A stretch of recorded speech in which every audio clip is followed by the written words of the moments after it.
What are some of the big talking points you've been having with some of the attendees at today's event? Yeah, so the big thing today is going to be on LLMs. So LLMs are very hard to test today.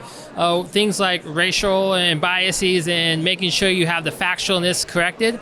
In terms of testing that, it's a big topic today because there's no way to actually test that. There's no proven way that's working for everyone. Except Kolena is actually bringing in the ability to really segment your data and cut and slice your data to really get deeper insights into how your LLMs are actually performing. But on top of that, we're also testing things like CV, NLP, and also structured and tabular data as well. What are some of the challenges that organizations are facing when it comes to, adopting LLMs in their, products and their operations? Yeah, so that's a great point. I think one of the biggest challenges is that there's no metric, there's no system in place to actually test because we're talking about generating new text and new data. The only viable way we have is to manually look at these responses and compare them ourselves, but that's not scalable. That's not a scalable solution.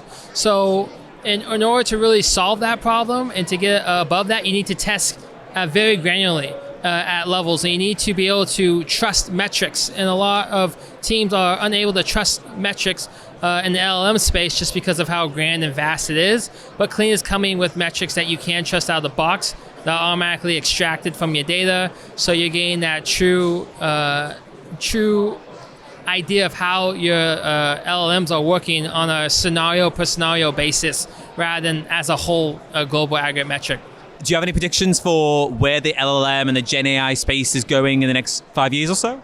Yeah, definitely. In terms of predictions, it's definitely above me, but I would say everywhere. If I had to give a precise answer, it is incredible stuff. I mean, right now, it's a big talk, but still in the infancy. When you actually look at some of these responses, you give it a bit of a chuckle, and it's kind of like, okay, well, that's funny. But then you see what's on the roadmap and what's come to come. Like, then you start taking it a lot more seriously, and you start saying, wow, this is truly giving me good answers. In terms of emotional awareness and taking what a human can do when it comes to things that are more than just about 1 or 2 seconds of thought, I think it has a long way to go in that space. But in terms of automating things that take us about, again, 1 or 2 seconds to do or think about, LLMs are pretty much there.